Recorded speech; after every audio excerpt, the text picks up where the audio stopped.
Lost Art with Andrew Cox, retired Master Gunnery Sergeant. thelostart.podbean.com. Get some merchandise and help support the podcast in getting our veteran voices out for all to hear. Now on all major podcast platforms. Be sure to like, share, and subscribe. Be a guest, tell your veteran story, discuss your veteran business or organization. Email The Lost Art with Andrew Cox at gmail.com. Andrew Cox, a Till Valhalla Project Ambassador. See the project story at tillvalhallaproject.com. Thanks for tuning in. Please enjoy the podcast that's giving a voice to our veterans. The Lost Art with Andrew Cox. No, I didn't hear what you said. I didn't say anything. Oh, all right. Very well. Hello, my friends, and welcome back to the Lost Art Podcast, that podcast giving a voice to our veterans. I'm your host, Andrew Cox, and today we're having a fireside chat with a couple of the crew. A good majority are out. They're either working or vacationing or something of that nature, but that's okay. I got a couple of the crew members here, and we can still have a conversation and just mess with each other. But if you're enjoying these podcasts, make sure you go to the website. That's thelostart.podbean.com. Go check it out, see what it's all about.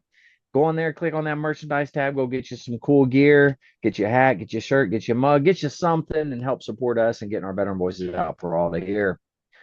Also, I want to give a shout out to the Till Valhalla Project for allowing me to be an ambassador for their organization. They're doing incredible things, and if you can help them out in any way, please do. It's tillvalhallaproject.com. Go check it out. There's one amazing organization. All right, with that, I got two of the crew here, so we're going to go around. Robin?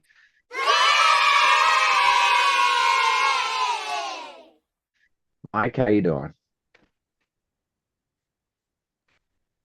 Doing good. It's been a slow week. Hasn't been busy, but it seems like it's taken forever for this week to go by right now. At least that's how I feel. But can't complain. Yeah. Everything's good. Everybody's healthy. That's all that matters. Yeah, I like it. Yeah, makes sense. All right, Vic, how about you? How are you? Life is good. It's been raining here a lot, so not a whole lot of riding the bike. The van battery died on me yesterday, so I had to take battery apart and clean off terminals and all that kind of stuff, wire brush, put it all back together, started right up. Nice. But that I didn't know it wasn't going to start until I got in to go to work, and I was already running a little bit late, so I had to transfer everything to the motorcycle, and then luckily it was a 30% chance of rain, but I didn't get rained on, so it was nice. But so this week, as far as cigar smoking goes, I'm changing it up a little bit. All right. What are we changing to? Pipe. Oh, you're going to the pipe. All right. Going to the pipe this week. For those you may or may not know, I'm not trying to insult anybody's intelligence, but for those you don't know, smoking a pipe is a different experience.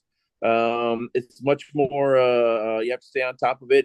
You're using your hands a lot more. You're relighting a lot more, packing the bowl, stirring the bowl. So it's a little bit more hands-on thing than a cigar should be. I mean, I'm always having to relight my cigars because I don't know what it is. Nobody can tell me what I'm doing wrong, but it seems like I always have to relight my cigars 3 or 4 times, 5 times. But a pipe, that's normal for a pipe. So, I'm smoking this week. I'm smoking a mild Cavendish. Pipe tobacco is different than cigar tobacco. It's most pipe tobacco is a blend of 2 or 3 or 4 types of tobaccos, and they basically flavor the tobacco in various ways, mix it with non-flavored tobacco and all that kind of stuff. So I'll go more into it in depth in the coming weeks. But if I'm in the shop, I'm normally if I'm in the shop and I'm not wearing a respirator, in the wood shop and I'm not wearing a respirator, I'm normally smoking a pipe. So it's I go back to it, a few times a month and just enjoy my time. And it's the only thing that my wife doesn't mind me smoking inside the house. Well, they do smell good. Pipe tobacco always smells good. Yeah, especially during the holiday season. She likes me smoking in the house occasionally. So yeah, nothing like the smell of a pipe or a good pipe tobacco. There's nothing like that smell to me. Oh yeah. I'm normally a black raspberry guy. I like some of they're called aromatics that smell good for that reason. But this is a mild Cavendish. This is what I had in here, so it's just as good. I'm gonna have to invest in a pipe and start trying that out a little bit. I'm not any good at it. I don't know what I'm doing, but I need to attempt it at least. And I tried it once before. I didn't do so hot at it. I mean, it tasted good when I smoked it. It smelled great, but It's not proficient. it's definitely a learning curve to it, and because a lot of it comes in packing the bowl, how you pack the bowl. You're supposed to load the bowl in pinches, and then for each pinch you pack it down. So like if you're going to rate your force from 50% force to 100% force, you pack your first bowl at 50%, or your first pinch at 50%, your second pinch at like 70%, your third pinch at like 85%, and then your last pinch you're packing it down pretty much almost as hard as you can get it. But what that does is it creates some air availability at the bottom of the bowl, which allows the whole bowl to breathe, which you want to happen. Because without air, your fire doesn't stay fire. It goes out, right? Yeah. But also the wood that they use, the briar wood, also plays a big and how the bowl is cut and all that kind of stuff plays big into it too, because the wood is supposed to breathe also and helps absorb moisture. Pipe tobacco is much more moist than cigar. So like when you're smoking it, moisture will develop at the bottom of the bowl. Some pipes will have a mechanism to trap the moisture in this kind of like lead pipe area. Some of them have little wells at the bottom of them. Some of them will have filters. Different pipe manufacturers handle moisture in different ways. But universally, the best way to handle or the best way to deal with moisture is through the cake. When you're smoking a pipe, over months and months and months, you start to build up a layer of carbon on the inside of the bowl. That carbon is called the cake. You want it to be about 2/16, about basically 1/8 of an inch or 3/32 thick. You don't want it any more thick than that, because then it starts to affect the taste. But you do want a layer of carbon in there, because it helps keep the pipe cool, and it helps it dissipates the moisture and burns off the moisture. Wow. So that seems very there's a lot that goes into the pipe smoking. There very much is. It's a lot of work. It's much more labor intensive than smoking a cigar. Yeah. So it's not something you just go pick up or you're proficient at it right off the bat. Oh, absolutely not. Yeah, it's kind of like soap and safety blade shaving. There's technique to it. You got to pick it up slowly over time. Definitely it takes a while. So just enjoy the process, and just know that eventually you'll get better and better at it. And you'll enjoy the process even more and more.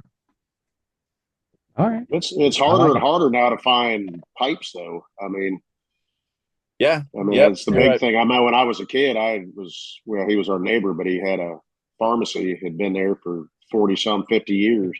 And I worked there in high school, but that was his big thing. People came in because he had this whole big selection of pipes, and people would come in and buy, it's funny you go to a pharmacy to buy stuff like that, but I had bought, just a little cheap pipe. I had it years ago when I was in the Marine Corps, but it disappeared somewhere. And I keep saying I'm going to buy another one, but I never have. No, I think we all should get pipes, and we'll look more sophisticated, and then we can. He needs a big drop one. It's like, Which who is it? There's somebody that does that. Well, there are. What? Pezek has one that's like real long like that. Yeah. Yes. And that's probably a hookah if it's Pezek. It definitely there are different smoking experiences based on the shape and the length of your pipe. The longer the lead pipe, the cooler smoke that you're going to get. They call it it's like what do they call it? It's like a bite, like a pipe bite or something like that. I can't remember. But if you light your bowl a little bit too hot, the heat will come out the end of the mouthpiece and actually like burn your tongue a little bit. No kidding. Can you hear that screaming? I did. What are you doing to the neighbors? Something, yeah. It's cats across the street are fighting. Yeah. But so you get like a little heat bite. So if you're not careful, you're not paying attention, and you're smoking too hot, you're huffing too much on it, you'll actually get a little heat out the tip, will burn you. So like the longer your stem, the longer lead pipe, whatever, the less likely you are to get a little tongue burn. But it also does that affect the taste as well? I don't know if it affects the taste. I've had one longish one, but they're delicate. If you're not paying attention, you can break them fairly easily. And I broke mine because it was my first one and I wasn't paying attention. Yeah, but I mean, it's yeah, but like I have a semi straight, and then I have a rather curve, you know. But I like the curve because I can have it sit on my lower lip, you know. Here I feel like I have to like bite on it to hold it up. But I don't know. They're just different preferences, you know. So if you're sitting around and you're just sitting somewhere and holding it, then the straight one would be easier, right? Yeah, I would think. But if you're going to let it hang because you're doing stuff with your hands, that makes sense. Yeah. This was my second pipe that I ever bought. No, this was my first pipe. This is my first pipe actually that I ever bought. Don't lie. We know what kind of pipe you bought first. Anyways, so this is if you notice, you can see where it's all yellow and chewed on because I've been smoking this pipe for over 25 years. Wow. So, well, for brush your teeth, man. Holy cow. 25 years old. Yeah, but I can set it down. On this particular pipe, it's a round bottom. Yeah. So that's me. They make like this. You can make pipe in, you know, and it holds up your pipe. You can put it down again. So that's Is that me cutting out my pipe? That's the other thing, I guess. I mean, we've kind of gotten into a pipe class here. Do what? I said, was that me cutting out? Or was that you? Well, you started cutting out and glitching real bad when we first started, and then you cleared up, and now it's Vic is doing it too from my end. So,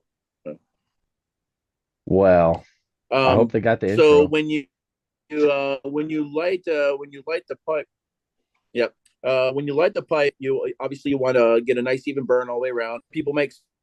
Many people make specific pipe lighters that have an L.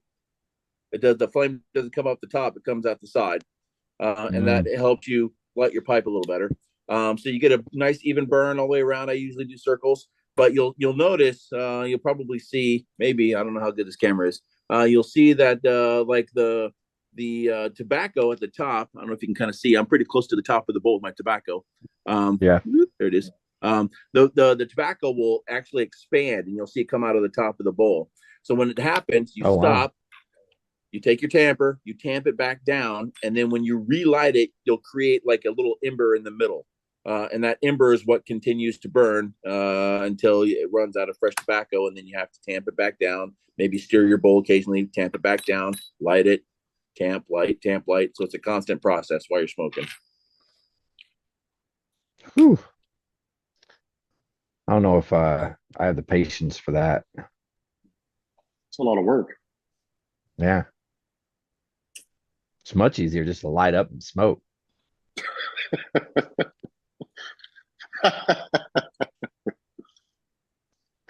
I don't know. I think we lost Vic. I think he's frozen right now. There he is. There he's lighting it. He's tampering, lighting, doing something. He's got his tampons there. Smell it here. Yeah. Smells good, doesn't it? So I'm assuming because nobody else is here, so it's just us. Oh yeah, that is nice. I like that. Yeah, we all watched the supposed debate. I don't know how much of an actual debate it was, but what are your thoughts on said debate? I did all the talking, so you guys can talk for a minute, and then I'll give you my 2 cents worth. All right. I'll go first if you. That's fine. I was not impressed with either side, to be honest with you. Kamala, however you say her name,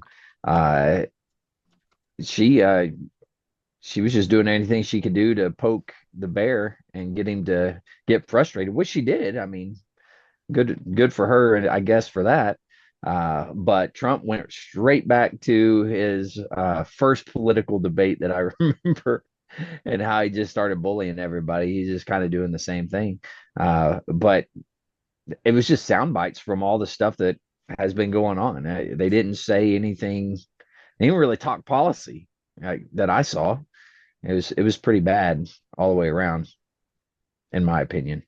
I don't understand how she all of a sudden just. I mean, I agree with everything you're saying, but she, when you listen to her talk over the last 3.5 years, whatever, she's never really had any kind of intelligent conversation or anything intelligent that I ever thought, her to ever say anything. But she actually sounded like she was either rehearsed or she had somebody in her ear or something was going on, because at least she would stick to a point and she would talk about, she would discuss, she'd talk about it. I don't think she said much, but at least it was somewhat intelligent, but it was just regurgitation of what was pumped into her at that point.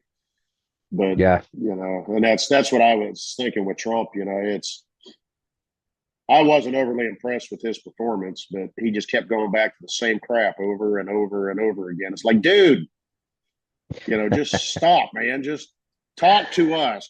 Just talk to us. Don't quit this way. My administration, I did it. It's like, well, who gives a damn? What are you talk to now? Talk to us. I understand they don't want to answer certain questions directly, but it's like, yeah. I mean, I wasn't impressed, and I see now today that he said he won't do another debate. Oh, really? Yeah, it popped up on my phone through the local news. Says Trump says he won't do another debate before the election, which may be a good thing. I don't know, but I was hoping there was going to be another on one stage and does the same thing. Yeah. Well, it's the moderators were absolutely horrible. Yes. It was literally 3 against 1. They fact checked 90% of everything that came out of his mouth. They did not fact check a single thing that she said, not one. And she told what has now been, at least people are like saying, she told 6 big lies, 6 big ones. And ABC did not fact check her on anything. But yet you got Trump trying to answer, and he's like, oh, no. I talked to the city commissioner. Oh, no. I watched the videos. Oh, no. That's not what happened. And I'm like, seriously? Who's he debating here? Is he debating the mirror guy, or is he debating, the Kamala Harris? Come on. Seriously. Yeah, when he flat out comes out and says, that's not true. Yeah. That doesn't happen anywhere in the I don't remember if he said the United States or the world, but that does not happen. That is not true. It's like, what? Well, that was about the eating the cats thing, right? No, it was about that one. That was about abortion. Abortion, West Virginia, Virginia, or Kentucky, or whatever. There's like 7 states, 6 or 7 states that allow that do not have any restrictions on abortion terms. Yeah, meaning they can be aborted at a moment of birth. Yeah. Another one of her big lies. Tell me, you guys seen all the? Oh, sorry. I was going to move on. Go ahead. No, go ahead. No, another one of her big lies was, all these countries and, saying that, they want, well, maybe some of them want out, but like she made it seem like it was unanimous. Like all these foreign countries want him gone. She talked about, all the there's not any soldiers in harm's way right now. Yeah. Like, really? There's always. Yeah. Always soldiers in harm's way everywhere, It's like, what do you mean there's no soldiers in harm's way? Seriously, come on, you want to be the commander in chief and you're not even paying attention to any of this stuff? Yeah. But yeah, that was another one of her big lies. And then of course, all the flip-flopping that she's been doing. I absolutely oppose fracking. Now I'm okay with fracking. I'm totally going to do mandatory buybacks. No, I'm not going to buy back weapons. I'm like, come on. You're on video saying these things, and now you're just gonna say, "Oh no." Well, my policies have never changed. No, we don't want to take your guns. No, hell, even one of the moderators said that too, didn't they? Yeah, I don't remember that. The moderator, something like that. It's like, no, they don't. She goes, "We don't want to take your guns." Like, no bullshit. Yeah, you do. Oh man. Yeah, it was definitely the 2 moderators. I will say that the female actually seemed more calm, I guess, between the two of them. The guy was totally going after Trump from what I saw. But the other one, she seemed like she was doing pretty good. The only thing they didn't do well was, no, I'm not going to let you say something else and move on. They didn't do that at all. They just let them ramble.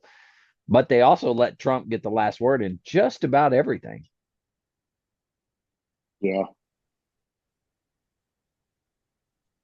We either have Vic's either staying really still. Which actually, it's a good photo, Vic. Yeah, and that we lost you, Vic. With Biden, and just let her talk. Just let her talk. You're cutting out, man. No. Can you hear me now? Yeah. You can hear me. We can't hear you. You're cutting out, and you're frozen. Although you look very dapper. Yeah, very distinguished. Right, distinguished for that that pipe, man. Yeah, you look very good. He's gone. He gone. He's like, I'm out of here. No, I think what little bit I could hear of Vic is, that's probably one thing he could have done was just let her yap, just let her talk. Yeah. I mean, yeah, probably would have been the best thing. Just let her talk. It's like, okay. Yeah. But I'm sorry, go ahead. You could see his temper as it went on. It just kept going more and more. And I mean, she did very rehearsed, I would say, at push these buttons because we know he'll explode. I mean, she did a good job at that. I don't think that anything she said was really worthwhile, but she definitely pushed his buttons. I mean, people like us, you can see through what the hell. It's all lies. It's all, as far as I'm concerned, everything she's saying is garbage because she's flipped, like Vic was saying, flip-flop so much on everything and then turns around and says, oh, I'm completely for it or I'm against it. Or, but well, they even called her directly out for that. Yeah. You have him talking about, immigrants eating people's animals and pets and, stuff like that. And I've seen more videos in the last couple of days of people actually going online and saying, it's like, hey, I live here and I know for a fact these people have killed and eaten the ducks in the freaking local park. I've seen it. Yeah, I saw crap that, like that. But I will say Facebook, Twitter, all these other social media platforms, they are on point when it comes to making fun of Trump. And they are hilarious. I mean, they were all over the eating the animals and stuff. Man, that was cracking me up. But he said at the very end of that, oh, we'll see. I thought that was very funny whenever he said that because that's not happening. Oh, we'll see. He must have known something. At least he knew the ducks were gone. Yeah. Yeah, but her strategy worked. Get under his skin, let him say something to which I have a memorized response for. Yeah, because there were like 3 or 4 responses where you could tell she had memorized the answer, and once she baited him so that he said the right thing, she immediately went in her memorized response.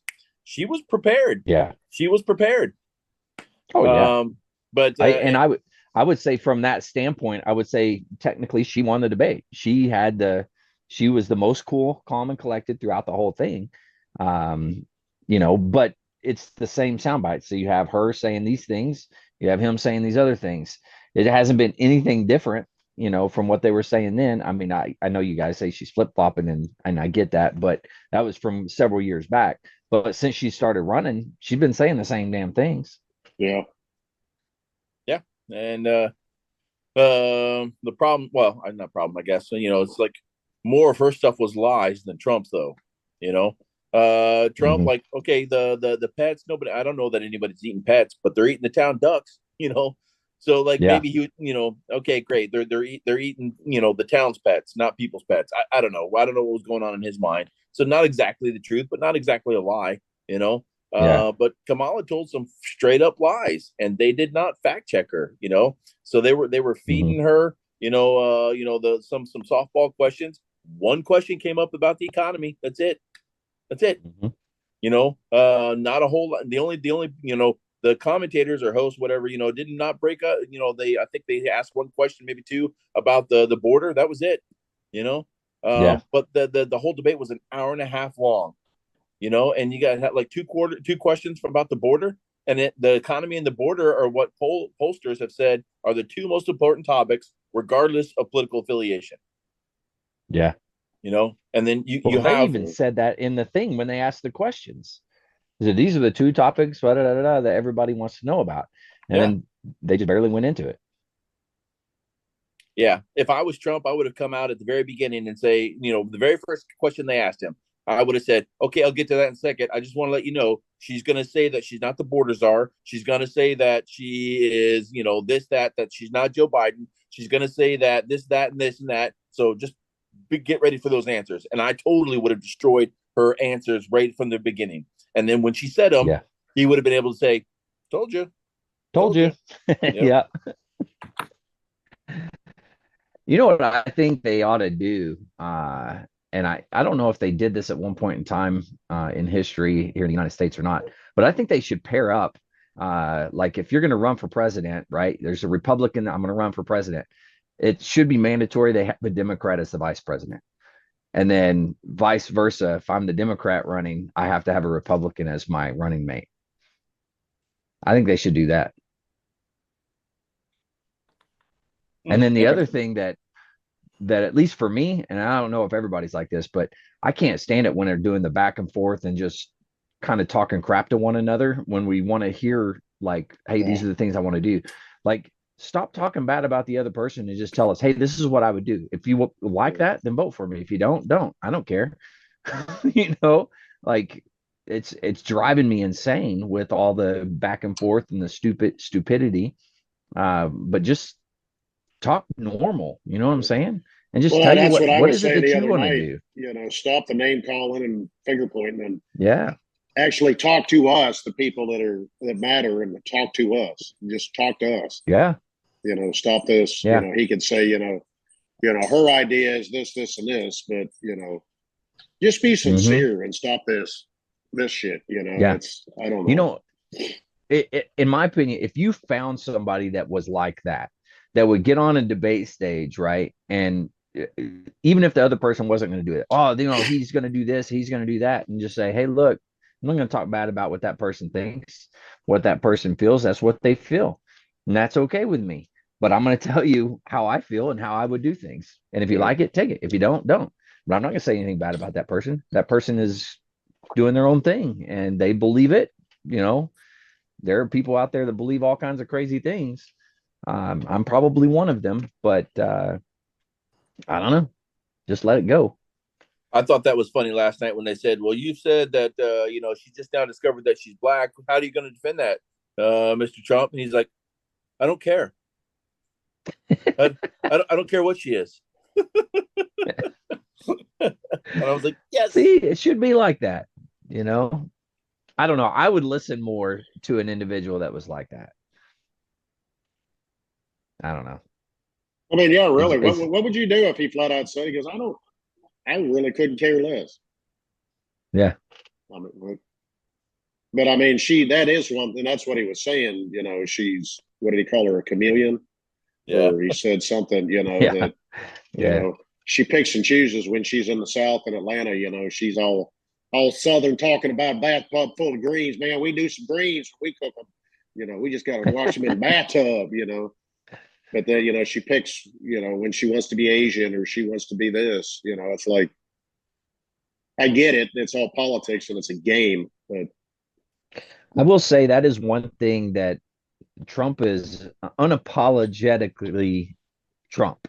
Like, he's the same way, whether he's doing business in New York or he's around the globe doing business or whatever it is. He's the exact same way. He's very abrasive. He's all about just doing stuff like, let's get it done. Let's move. Let's go. He is that. And people don't like that. but that's who he is. And at least he's honest to that, at least from what I'm seeing. The sad thing is with him, it's not sad, but I mean, over the years, we're all old enough to have seen, this stuff on TV but, even seeing, you see it on social media online, but, all these celebrities that just always had Trump on their talk shows. They thought he was the greatest thing, Donald Trump, everybody loved him. Mm-hmm.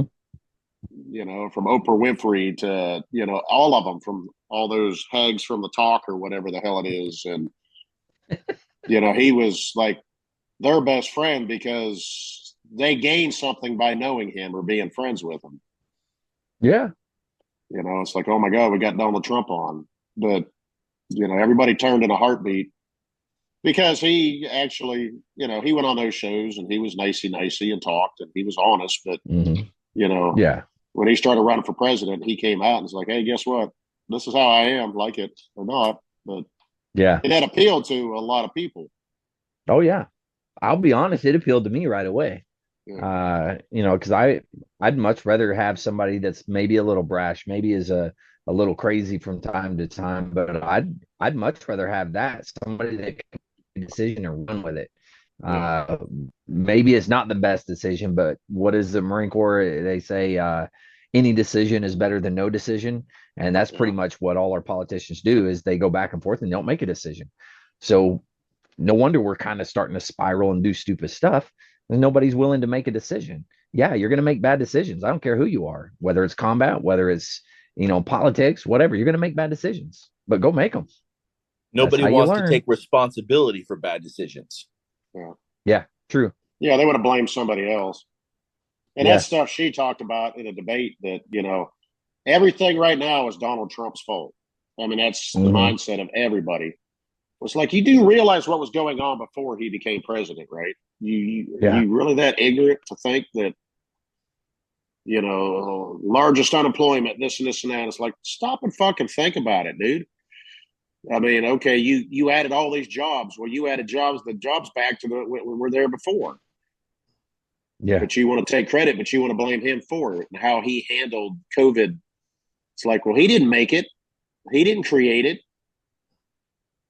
Well, what's funny? There was nothing in place before that. So, all of a sudden you expect there to be something in place now? I think the one thing that with the whole COVID thing is Trump didn't agree with who was the medical dude? Fauci. He didn't agree with Fauci. But what did he do? Okay, Fauci's the one in charge of all the medical stuff. Okay, if that's what you say needs to happen, we're going to make that happen. And he went and did it. He didn't agree with it. Like, I didn't agree with it either. I still don't agree with it, but it's like the flu shot. Like, I'm sorry. Every time I get the flu shot, what happens? I get sick.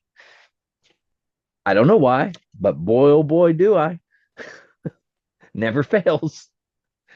So I'm not going to take any more vaccines. I'm good.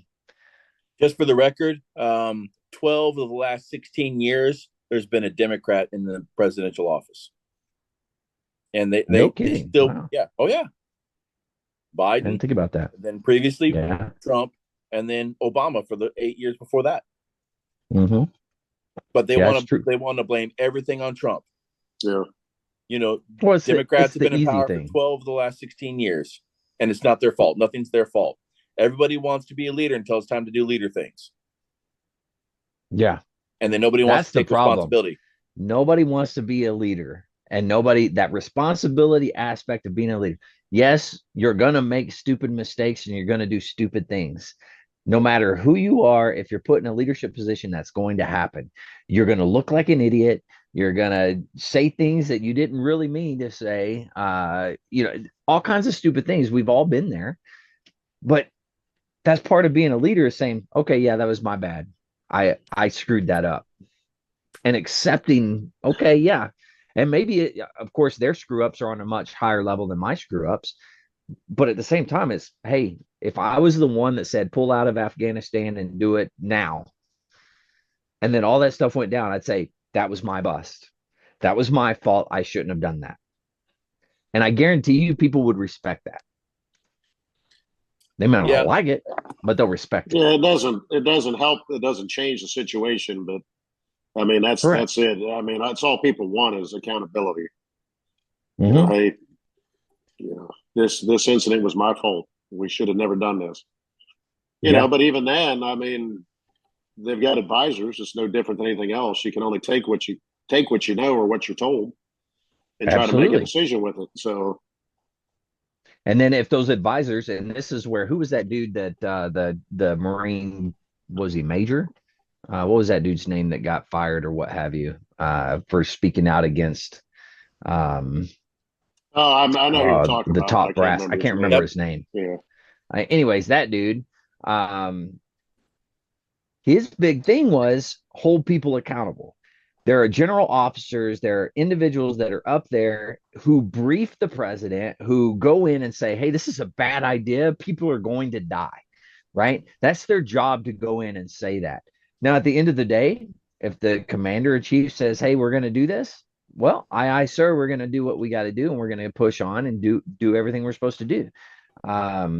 But somebody should take the responsibility for it. And if it's a general officer that briefed a bad plan or whatever the case may be, well, guess what, general officer, have a nice day. See ya.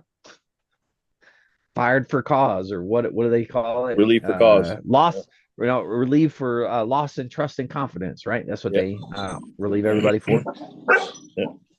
You know, and let's be honest, the guy had a point. There were general officers that should have been held accountable, and they weren't. Nobody was fired over that. Not one person. Yeah. Well, it was Trump's fault. There wasn't fault. even an investigation. Trump's the one that got us in it, started the war. You know, we went into Afghanistan because of Trump. Right. Yeah. I mean, that's what that's almost what they're saying. It's like, well, it's his fault. He put this into place for us to leave. Well, he created I guess he's the one who negotiated the deal with the Taliban, apparently. I don't know exactly, but there was a deal and he negotiated it. But Biden was saying we had no choice because of the deal that he brokered. But the Taliban were not living up to their end of the deal. Yeah, no kidding. Yeah, and then Trump was like, well, guess what? You're the president. You didn't have to do it. They weren't living up to their end of the deal. You could have said no because you're not living up to the end of the deal. So, but I just want to know, because it's every president. Every president blames some of it on their predecessor. Whatever shitstorm they think that they've inherited, whatever shit sandwich they think that they have to eat, they blame some of it, at least some of it, on their previous president. What's your grace period there? At what point can you say, okay, we're past 6 months. I'm 6 months in. There's nothing that the previous president has done now at this point that I can't fix, or I can't change, or I can't do my way. What is that grace period? Is it a year in? I mean, the policies from the previous president, or let's look at it from a military standpoint. I'm a commander and I walk on deck. Whose responsibility is it? It's the commander's responsibility, whether he put it in place or not. Yeah. Day one, it's his response. Because as soon as that, hey, you got the guide on, congratulations, stud. It all belongs to you now. I don't care what I did. You had just inherited everything, and now it is your problem. And you can go to the CG and say, well, I didn't do that. The CG goes, tough shit, man. Yep. Okay. What are you going to do? It's your unit. Figure it out. Yeah. It's your pile of shit. Go fix it. And then it's up to them to fix it. And hopefully leave it better for the next person. Yeah, true. And I would say that most, at least in the military, most commanders are trying to do that, you know. But when it comes to politics, man, they will blame, continue to do it years and years later. It's like, just take some responsibility. Because everybody wants to be a leader until it's time to do leadership things. And part of being a good leader is taking responsibility.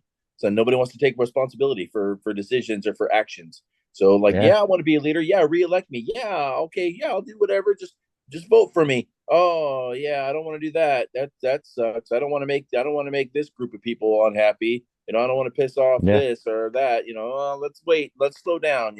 Let's talk about it a little more. Hey, why don't we come up with a committee to discuss that? Yep. And I don't care who you are. When you're in a leadership position, you're going to piss somebody off.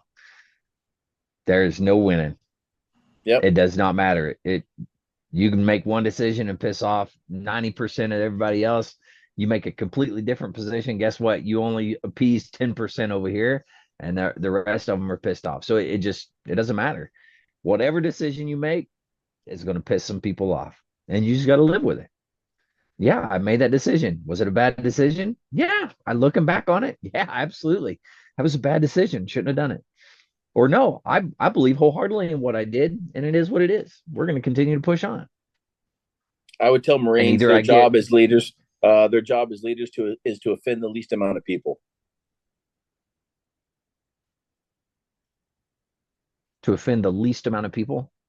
Yeah, because you're gonna offend people with any decision you make, just like you said. Yeah. And sometimes that doesn't mean you're going to try to appease the majority and offend the minority. Sometimes your decision is going to offend the majority, but it doesn't mean to have to offend everybody. If you're making a decision that offends 100% of the people, that's probably a bad decision. Yeah. It's a lot of fingers pointing back at you. Yeah. But sometimes your decision, even though hopefully is the right decision, offends 60% of the people, you're still trying to offend the least amount of people. Yeah. Yeah, that's a good point. But you're going to offend people. And regardless, as human beings, we're always going to bitch about something. There's always going to be something wrong, or it's never going to be. Yeah, and that's the other thing with even as a president, even if you go in there having the best of intentions, you still even know this is what I want my policies. This is what we're doing. This is my agenda. This and that.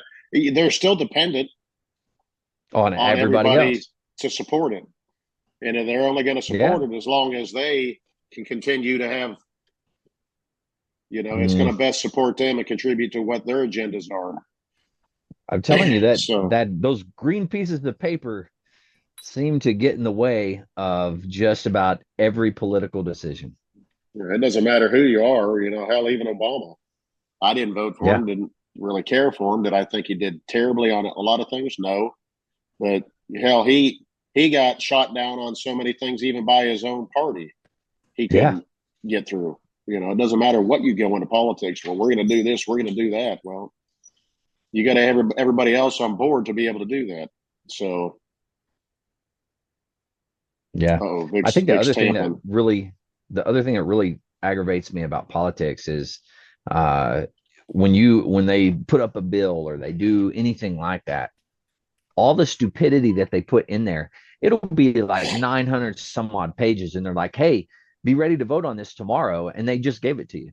You're like, how am I supposed to go through 900 pages of bullshit? Literally is what it is. And there's one, like maybe 3 or 4 pages of meaningful stuff is what the bill is about, and then the rest of it's just all the political, hey, somebody's paying me money, they want me to do this thing, so what was one of the discussions? It was during the debate that they were going on to Trump about, said that he vetoed or he stopped some bill or something. What was it on? That I'm not sure. And Trump was like, I don't remember. No, I don't remember it either. But if I remember correctly, it was somewhere in the bill. I don't remember what the bill was, but in it, they had crap hidden for like 1.2 billion to go to something, to something that was completely not even on topic of what the bill was for. Yeah. And that's the crap that they get. How is that even legal? That's my question. Somehow they find loopholes to be able to tie it in there and say, well, it all traces back to this. So technically, we could do that. That's what. Go ahead. That's what every bipartisan bill is. They're called line items.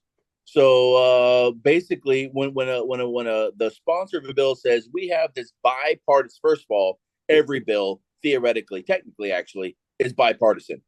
If one person from the other party agrees with it, it's a bipartisan bill. That's their job on Capitol Hill, is to be bipartisan, because we only have 2 parties. Everything is bipartisan. So it just fucking fluff and words. It's word salad when they say this is a bipartisan bill. But what they mean is both sides have added line items to the bill, line items that have nothing to do with the bill, so that both sides will vote on it. Like one of the defense acts from several years ago, Nancy Pelosi wanted like $1.2 million or something like that for her park in San Francisco. I'll vote for the defense bill if you give me money to put into my park in San Francisco. I don't think they should be able to do that at all. I think they take one bill and they vote on the one bill. And if they have to stay there for freaking weeks at a time, then they stay there weeks at a time. That's their freaking job. Yeah. That's what they get paid to do. I don't even care how much they get paid to do it, but that's their job. They vote on each one of them individually and they say yes to this or no to this. Whatever happens, happens. And that's the majority. Yep. I don't know. It's enough to drive me insane. And the whole holding the country hostage with the budget, I'm so over that. I'm so, the country could shut down. The country could shut down. You know, Republicans don't want to vote for this because of all the line items in it. Well, because, you know, this is bipartisan and, you know, Republicans don't want to vote for it. So the Republicans are responsible for the shutdown, not us. We're coming to the table to negotiate. Seriously. I'm so sick and tired of that. Everybody knows what you're doing. Stop lying about it. You got all the stupid line items in there that have nothing to do with the defense budget or the national budget, you know, and like, we're ready to negotiate. Just give us what we want. And, you know, like, seriously? Yeah, just give us what we want. Yeah. Well, that's what it all comes down to. Yeah, I watched a video, it was a year or so ago, and I can't remember who the hell it was. He was a senator, but he was in for like 10 years. I can't remember what state he was with. But he said when he went in, he was so, you know, I'm doing this for the people. You know, he served in the military. He said, I'm going to be for the people. I'm going to do this. And he said, politics is such a cutthroat business. He said, I went in there with these intentions. This is what we were going to do. It's going to help this, this, and this. And he said, all I got nonstop was, well, you're not going to get that till you help me. You scratch my back, I'll scratch yours. And he was like, what kind of bullshit is that? And he said, I was like, I'm not doing this. And he said, then I had to quickly realize that I had to do that to get anything that I wanted. And he said, that's all it is. It's just, he said, it's just nonstop. And he said, it's sickening because of the money that's being made by politicians. And he said, the American people are to the point that, and it's been that way for years, but you know, now I don't care if Democrat, Republican, they want us oblivious to what's going on. The less we know, the better for them. Yeah. But, you know, people are so sick and tired of it now. It's like, I don't even care. You know, it's just, I'm not, my opinion doesn't matter. My vote doesn't matter. You know, all kinds of people I know, they're like, yeah, I'm not voting. Yeah. And it's like, you have to vote. Well, my opinion doesn't matter. You know, neither party has my best interest at heart because they don't care. So whatever is going to best frustration. It's in that frustration where our liberties and our freedoms slowly get stripped away. Death by 1,000 cuts. When people get so sick and tired of it, they're like, just throw their heads on. They're like, I'm so sick and tired of this. Then they're like, ooh, let's take away automatic weapons. Nobody will notice. You know? And then the next thing you know, we're voting on something that just I don't even want to vote, you know, and it, you know, 1,000 people vote on a policy that affects the entire country or something like that. You know, that's what it's coming down to, you know. I saw on I can't remember what I was on, one of the social media things, but Taylor Swift, of course, she is obviously endorsing Kamala Harris, right? But she went on and basically, because she got ridiculous amounts of fans, right? She goes, hey, look, go out and register. And then all of a sudden, within a week, like it was record numbers of people going out to register to vote. Absolutely. You know, they're using their platform, and it's no different. What was it back in the 80s or whatever? You know, rock the vote. You know, on MTV or something was like rock the vote. You know, get out there and vote. You've got to vote. Rock the vote. And, you know, when they use that platform, I mean, yeah, she has like 300 million followers or something like that. But I'd be interested to know how many of her followers are actually of voting age. True. There's quite a bit, man. I'm sure. I ain't lying to you. There's a lot. Oh yeah, maybe 150 million. Sure. Because you got to look at her age, right? And then everybody probably about 8 years younger than her, right? As she became popular or whatever, because she was a teenager when she became popular. That's the group that is now of age to vote. So we all, I don't know. For me, I look at her and I think teeny bopper type of thing. She's not that anymore, man. She's like 30 years old or something like that. I don't know how old she is. I'm just throwing a number out there. I have no idea. Hey Siri, how old is Taylor Swift? Yeah, she's got to be at least late 20s, 30. 34 years old. 34. See? Yeah. So we're talking, yeah, man. Can you imagine the suicide she would commit, though, for herself if she came out and said, well, I support Donald Trump? Oh, man. Yeah, well, I don't know. There's a lot of, in the country music, a lot of country artists support Trump or support, I don't know if they necessarily support him, but they were more conservative or Republican than anything. But I don't know, because she is very popular in all the different genres. It's not just country music, and she is popular in country music, but she's done everything. And I mean, I respect the heck out of it if she's like, hey, this is your right. People serve for your right to vote. You need to register to vote. Yeah. But there's an agenda behind it for her. I mean, she's made it very clear at that point. Sure. I mean, everybody has an agenda regardless. I keep telling people, hey, you need to vote. You need to vote. Pushing that on my kids, hey, you need to vote. You registered to vote and stuff like that. But I know several people here in this area, and I say this in the sense that these probably 6 or 7 people are all black. It has no bearing on anything other than the fact that each and every one of them says, the Democratic Party has never done anything for the black community. But the black community is so brainwashed, and this is not me saying that, well, we're giving you this, we're giving you that. And that's literally what they're talking about is, the Democrats are like, well, you're going to bite the hand that feeds you. You're going to bite the hand that gave you this and gave you that. And, all one in particular, I worked with him. He's like, Democratic Party has never done anything for the black community. Never. He said all they've ever done for the black community is try to keep the black community submissive and loyal to them. Yeah. And those are his words, not mine. So, I got a question.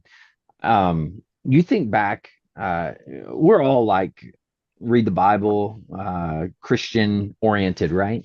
But you look back at all the stuff that when God came down and was like, nah, we're going to smash these people because they're, worshiping false gods and all these other different things, right?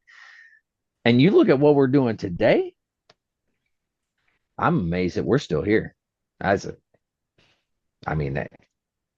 crazy to think, right? Because we do some incredibly wicked things in comparison to what they said was going on back in the day. I don't know. Maybe not. I don't know. Just seems like that to me. Human beings are supposed to be the most intelligent thing on this planet, but as far as I'm concerned, we're the dumbest. I mean, we just, whether you believe in climate change or global warming, you know what I'm saying, all that. Yeah. I mean, we go out of our way to try to destroy each other and to try to destroy everything else because we think we're owed everything. And how do we get people to change their minds about that? How do we get people to say, you know what? I'm not going to say negative things about you. I'm going to lift you up. I'm going to make you better. Right. Well, that's the whole big push now or whatever. These younger generations are like, hey, mental health, let's talk, let's do this, do that. Is it wrong? I don't know. I mean, and that's what most people say. There's generations of people in this world that have to disappear before the world changes. Yeah. I say the world, not just this country. But I know for a fact there are Marines that were in that were ready for me to go.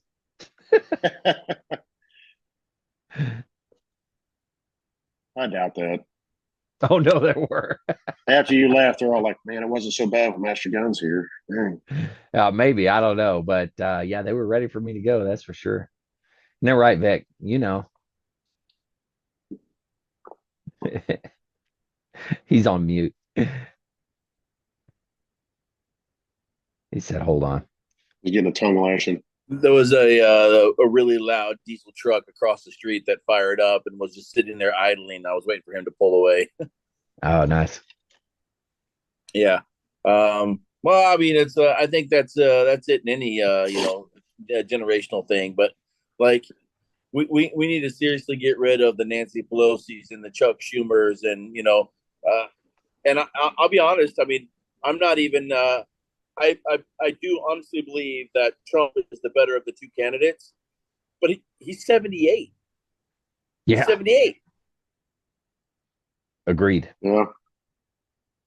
What is the youngest you can run for president? Is it 45? I don't know that there's an age limit, is there? Because Kennedy was the youngest. When Kennedy was elected, he was the youngest. He was 45, if I'm not mistaken. Right? Yeah, he was in his 40s. I know that, but I'll look it up real quick. But yeah, I'm pretty sure there's an age limit. Say it again. Well, I mean, like the baby boomers are, retiring. Like thousands a day are retiring because they're hitting 65. So like our civilization, culture in the United States, the median age is coming down a little bit. So like. We're like it's I don't know. I'm gonna vote for Trump, obviously, but I wish we had some younger candidates. I'm hoping DeSantis chooses to run soon. Maybe even JD Vance after Trump's out. I don't know, or if Trump doesn't get elected, I don't know. But I mean, we need to start looking for the younger generation of the leaders that want to take on the responsibility and not just a paycheck. Yeah. And just so I just looked it up, but there's three big ones: be a natural born citizen of the United States, be at least 35 years old, and have been a resident of the United States for 14 years. Which, if you were born a natural born citizen, wouldn't you? Well, I guess you could go overseas. I guess be born. Yeah, I was born in Germany. Yeah, it's a good point. That was one of the conflicts with Obama. Was they kept trying to say he wasn't a natural born citizen. But 35 years old? I mean, imagine that responsibility. Look. Oh, I know. Look back at the guys that founded everything, right? You look back, how old were those guys? Right? They were probably in their 30s, maybe even younger. A lot of those guys when they took office. Well, from all the pictures of them depicted, George Washington and all them, they looked like they were 80 years old, Well, aging back then was different, yes, you know what I'm saying? Yeah, they were probably in their 30s, maybe 40 at the most, And those powdered wigs that were the fashion didn't make them look any younger. Yeah. I'm going to bring that back. Yeah.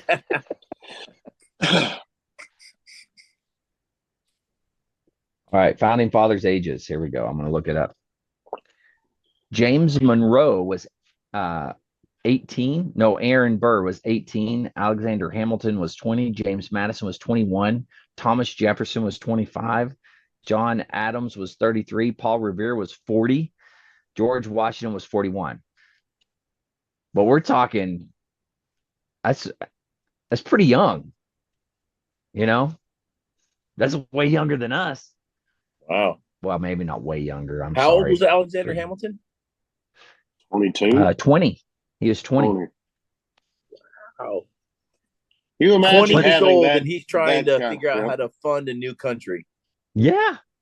To have that responsibility to want to do something at that age. Yeah. Wow.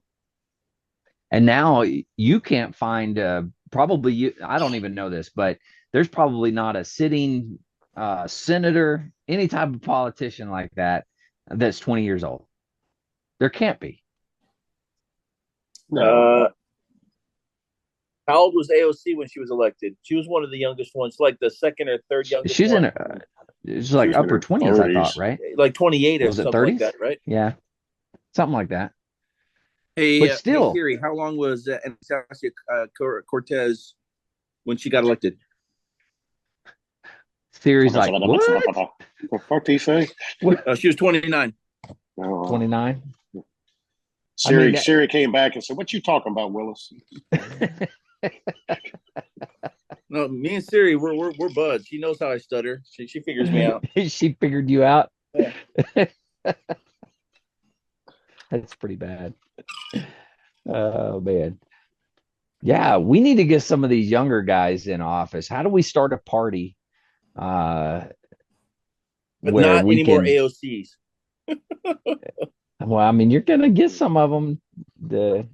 It'll happen.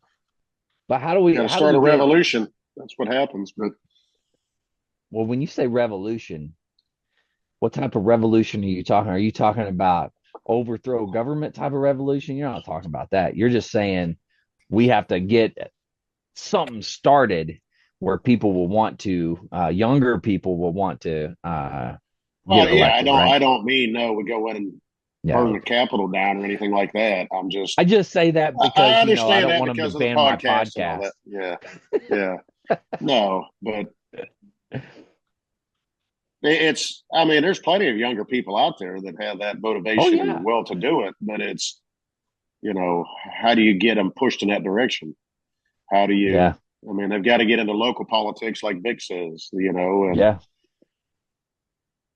It does. It takes forever. State politics, like for people to work their way up into the state politics and then into the national government and stuff like that. It's no wonder they're freaking old as dirt by the time they make it up there, right? But I don't think there's many politicians that don't have some kind of family background in politics, is there? I mean, how many? I mean, that's I don't know. That's a lot of it too. Is who you are, who you come from, what.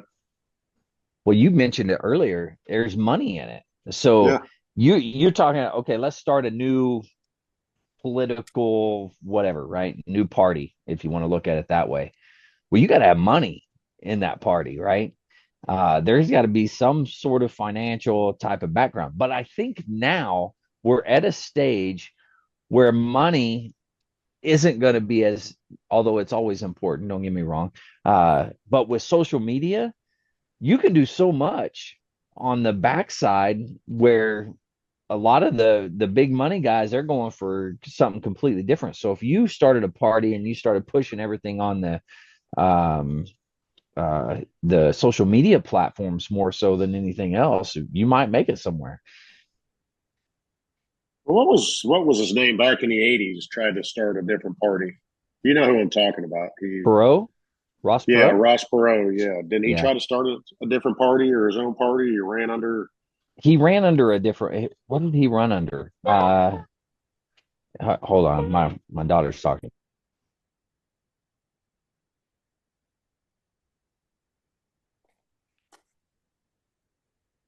Hey Siri, what party did Ross Perot try to start?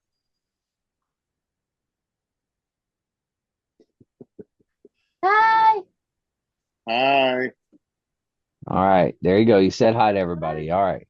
Like my new hairstyle? Yeah, you like her new hairstyle? Yeah, they said they do. Sorry. Did you find out about Ross Perot?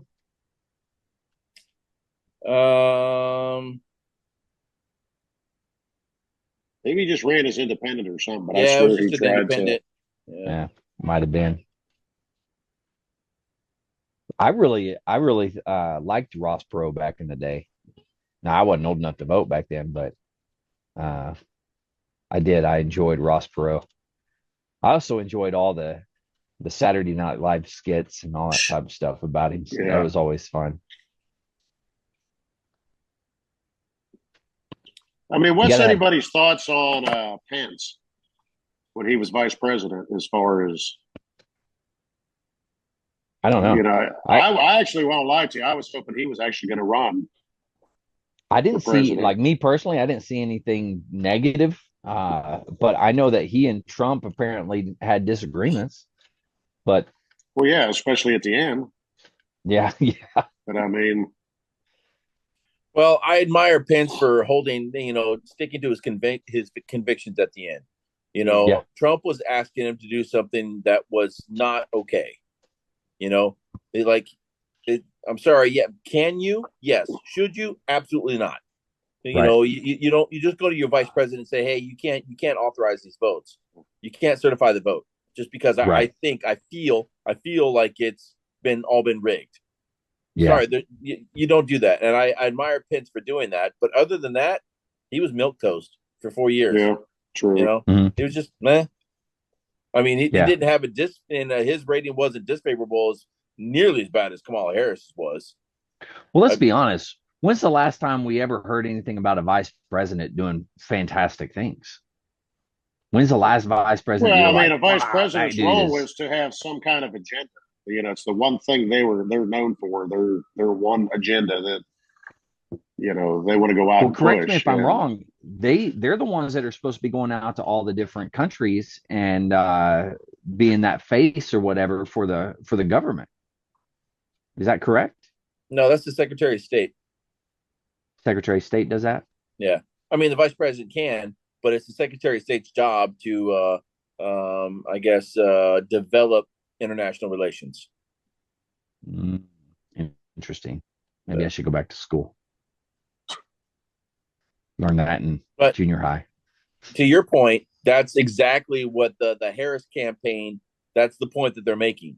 Is the reason you don't hear about Kamala Harris is because she was the vice president, and the vice president doesn't do anything. Although Biden made her the border czar, put her in charge of the border, told her to handle it, and didn't do any. I mean, that's documented. Told her to handle it, and she's like, "I was never the border czar." Yeah. Okay, but you did accept the responsibility of being in charge of the border, which is why people started asking you, "Have you even been to the border?" Well, I haven't been to Europe either. What are you getting at? Yeah, what's your point? Yeah. Well, the point is you're not doing your job that you were assigned by the president.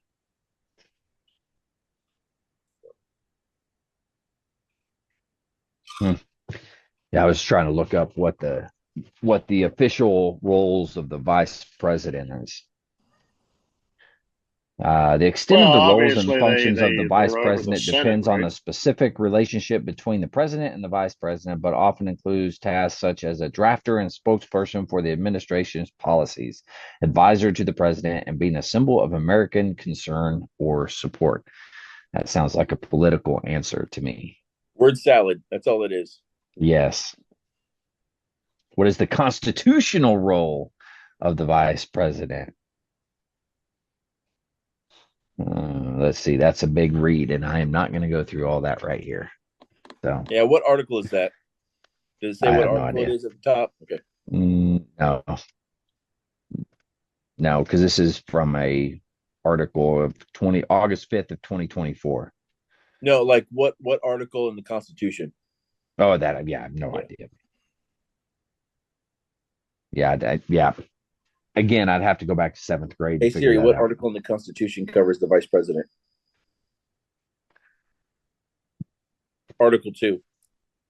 Article 2. So we're going to do some research on Article 2 and figure out what the heck a vice president is actually supposed to do. It's kind of like an XO position, right? It's kind of supposed to be the really crappy job, Yeah, they're like the drum major of the unit. Yeah, like I said, the disciplinarian. But they don't get any glory. There's no glory in it. A drum major at least gets to march the band around. What does the vice president get to do?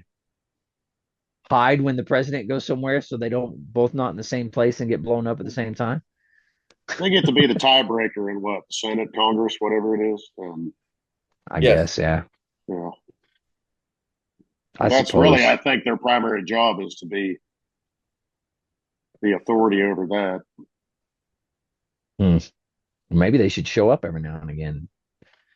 Yeah. Assert their authority within Congress. I don't know. All right. Well, is there anything else you guys want to talk about, or we want to call it quits? Let's see. We've been on here for a little bit. I did research some topics for military news. Let's see. Okay. Let me see if anything big was up there. I guess two of the bigger ones. The Navy is to commission their first sub designed for both men and women. Yeah, so they allowed officers to be female a few years ago, 2016, I think, if I remember from the correct. Let's see. No, submarine design built for both genders has been a long time coming. The New Jersey's entering roughly 14 years after the Secretary of Defense Gates ended the ban on women serving on subs in 2010. Female officers did not. Yeah. Female officers did not join the submarine force until 2011, and such roles only opened up to enlisted until in 2015. Wow. So 2015, 9 years later, they finally made their first submarine designed for both female and male, which means some of the heads are male, some of the heads are female, and that's all it means. Why did it take that long? I mean, that's really a lot of money. Yeah. Put toilets in? I guess maybe they because I mean they can birthing's already split, so I mean, yeah, I don't know. Yeah. Well, it wasn't on a sub. Split on a sub. They share berthings, like three shifts to one rack, right? Yeah. Which means they had to make an actual room specific for females. Yeah, which is probably a curtain. Yeah, unfortunately, yeah. I mean, that's the way it was in 29 Palms. That's all they had was a damn tension rod curtain up there. Yep. Let's see. U.S.-Russia battle for influence in Africa. Yeah. So that's not just Russia. It's also China. China and Russia are doing a lot of things to influence what's going on in Africa because there are a lot of resources in Africa. A lot of like minerals needed to make batteries and stuff, cobalt and other things are being found in Africa. Like China is like telling countries in Africa, well, we'll build you infrastructure. We'll give you a loan to build infrastructure, and the materials that you mine out of your country, and then use our roads to transport that material. You can use to pay us back. Well, then I guess China winds up basically putting them in a position where they can never pay back. So now China is like basically saying like, well, hey, we get to decide what happens in your country because you're not going to be able to pay us back this loan. And we built you all these roads, we built you all this, railways, and now you owe us. Yeah, it's but Russia's deal is, you remember the mercenary group, the Wagner group, right? Mm-hmm. Hours after Russian military leader Yevgeny Prigozhin, I don't know, rebelled against his country's top military leaders. His private army's biggest client in Africa panicked, turning to help to his foe in the West. Officials from Central Africa Republic, where some 1,500 Prigozhin's shadow Wagner mercenary groups were stationed, wrote a letter that day requesting to rapidly arrange a meeting with the private U.S. security firm to discuss collaboration. Wow. Yeah, so they're like, we don't want this Russian mercenary taking over our country, so somebody come help us out, please. Pretty please. Yeah. Yeah. Maybe you should have thought about who you were dealing with before. Yeah. Yeah. So that's the wave tops of what I looked up this week. All right. Mike, you got anything? Nah, I'll just say that. Okay. All right. Well, hey guys, thanks for coming on and doing this. I appreciate you. Well, everybody just abandoning us. I know. Yeah, I don't care what any of those guys say about you. Those other guys, I don't care what they say about you. I think you two are great. I can say whatever they want to say. I promise you it's already been said, so it's not like I haven't heard it before. So it's a good point. Yeah. I I hear it from my wife all the time. So let's see. Words of wisdom. As far as talking politics tonight, words of wisdom. Ego is about who's right. Truth is about what's right. That was good. Yeah. You got words of wisdom, Mike? No, you're like me. Every week, I never have words of wisdom. I just listen to you guys. I did hear something earlier in the week, but I can't remember what it was now, and I didn't. I was too lazy to write it down. Yeah. Yeah. It wasn't. I'll think of it at like 4 o'clock in the morning. I'll think, there it is, and I still won't write it down. It'll be the rerun of the Hallmark movie that you get them all from. There you go. Did you guys ever serve with James Sneed? Sneed. No. I know the name. Oh, wait. Sneed. Yeah, tuba player. Maybe. Yeah. He's a good old Oklahoma boy. That boy's got some one-line zingers like you would never believe. Oh, really? He's got that good old country words of wisdom. I like it. Oh man, as it should be. Yeah.